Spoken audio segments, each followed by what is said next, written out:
Assalamualaikum warahmatullahi wabarakatuh. Selamat datang kembali di channel YouTube-nya Ya Kali Alif. Semoga teman-teman yang menonton dalam kondisi sehat selalu ya.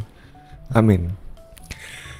Ya kali ini saya akan berbagi video ya dengan judul alasan orang Indonesia bekerja di Malaysia. Oke, kita langsung aja ya biar nggak panjang lebar ya. Yang pertama, kita sama-sama tahu lah ya bahwasanya ada perbedaan yang signifikan dari segi gaji antara Malaysia dengan Indonesia. Nah, yang pertama itu standar gaji yang lebih tinggi gitu ya. Malaysia ini seringkali menempati peringkat lebih tinggi dalam hal indeks kemakmuran dan kualitas hidup dibandingkan dengan Indonesia.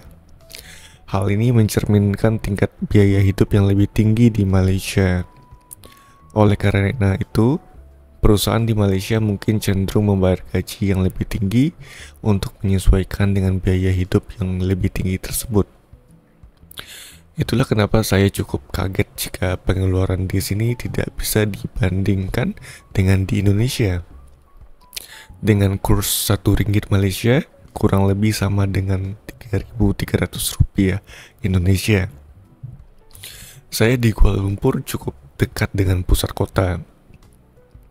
Nasi lemak di sini rata-rata harganya 5 ringgit ya.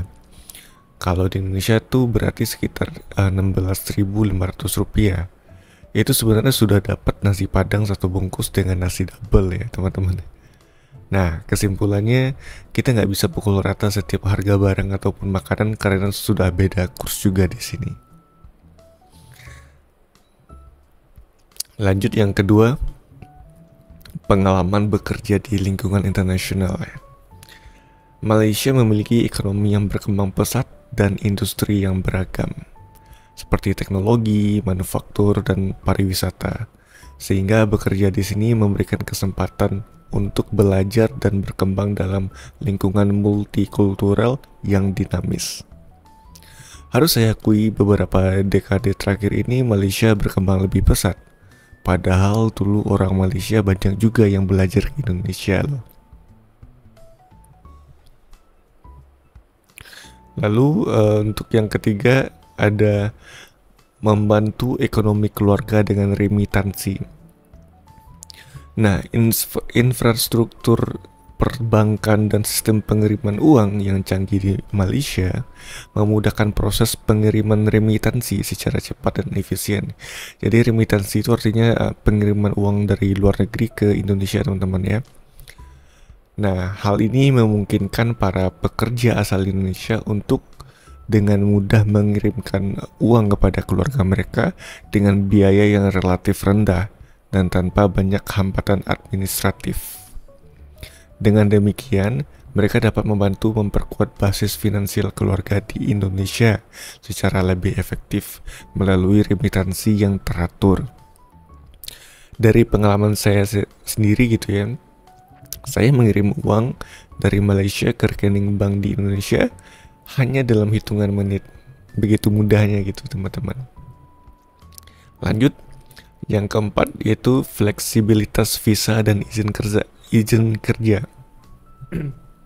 Nah, Malaysia memiliki proses izin kerja yang relatif cepat dan terjangkau bagi para pencari kerja asing. Dengan adanya peraturan yang jelas dan prosedur yang efisien, para pekerja dapat memperoleh izin kerja dengan lebih mudah, memungkinkan mereka untuk memulai karir di Malaysia tanpa hambatan yang berlebihan. Saya sangat bersyukur pada waktu itu proses izin kerjanya ini dipermudah. Cuma mungkin hanya masalah di waktu saja. Dan itu pun tidak lama. Nah, lanjut yang kelima ya teman-teman ya. Untuk yang kelima yaitu pertumbuhan ekonomi Malaysia stabil. Investasi yang berkelanjutan dalam infrastruktur dan sumber daya manusia seperti pendidikan dan pelatihan tenaga kerja telah menjadi pendorong utama dalam menjaga stabilitas pertumbuhan ekonomi Malaysia dengan memperkuat daya saingnya di pasar global. Dan inilah kenapa Malaysia bisa dibilang banyak juga tenaga kerja asing dalam hal ini. Jadi nggak hanya orang Indonesia aja ya teman-teman ya, dari negara lain pun juga ada banyak. Dan yang terakhir, budaya dan bahasa yang memiliki kesamaan. Malaysia dan Indonesia memiliki sejarah yang saling terkait, terutama karena kedua negara ini pernah menjadi bagian dari Kepulauan Nusantara yang sama. Penjajahan oleh bangsa-bangsa asing seperti Belanda dan Britania Raya telah memberikan pengaruh yang signifikan. Mohon maaf jika ada kekurangan dan salah kata. Sampai jumpa. Wassalamualaikum warahmatullahi wabarakatuh.